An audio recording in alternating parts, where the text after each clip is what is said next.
আসসালামু আলাইকুম। আপনাদের সঙ্গে আছে আমি সাবিকুনার সৃষ্টি। নাটোরে চাকরিচ্যুত সকল বিডিআর সদস্যকে চাকরিতে পুনর্বহালের দাবিতে মানববন্ধন। বিস্তারিত দেখুন স্টাফ রিপোর্টার শাহাবুল আলমের প্রতিবেদনে।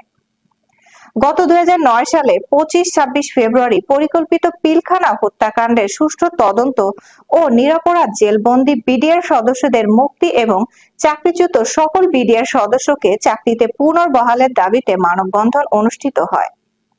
আজ রবিবার বিডিআর কল্যাণ পরিষদ নাটোর জেলা শাখার আয়োজনে মানববন্ধন অনুষ্ঠিত হয়েছে।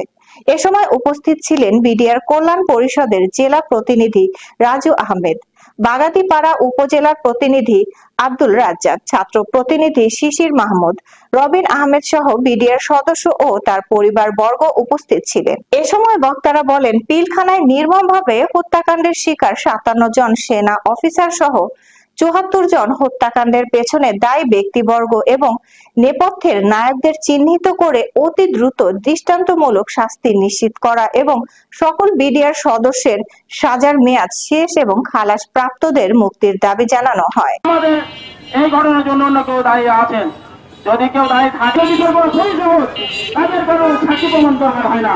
আমাদের দেশের মানুষ তারা আছে দেখতে চায় আসলে কে মুক্তি করে দেন, তাহলে আমাদের আর অন্য কোনো দাবি থাকে না। আমাদের পরিস্থিতির জন্য যারা দায়ী, আমরা ধরে 18,000 বিডিআর সদস্য যদি এই বিচারটা জনসম্মুখে নিয়ে এসে করতে হবে। সামনে থাকার একটু সামনে থাকার আপনি বাড়াবাড়ি করলে আমরা করবো না, আপনিও তো বাড়াবাড়ি করছেন। দায়িত্ব আপনাদের, আমরা তো এইভাবে পারবো না যে সবার অনেক ভাই আইন শৃঙ্খলা রক্ষাকারী বাইরা বোধ এখন এসে পৌঁছেনি, সরাসরি লাইভ দেখাবেন, সরাসরি লাইভ দেখাবেন জাতীয় জানক আমাদের জাতির কাছে দাবি হয়েছে।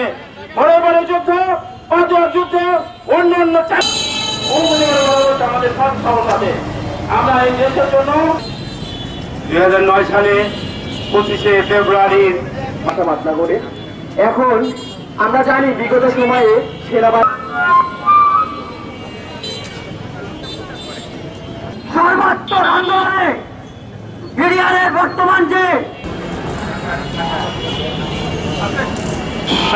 সাংবাদিক ইন্ডিয়ার হয় নাই, আজকে লাঠি নিয়ে দাঁড়িয়ে আছে বিজেপি। লাঠি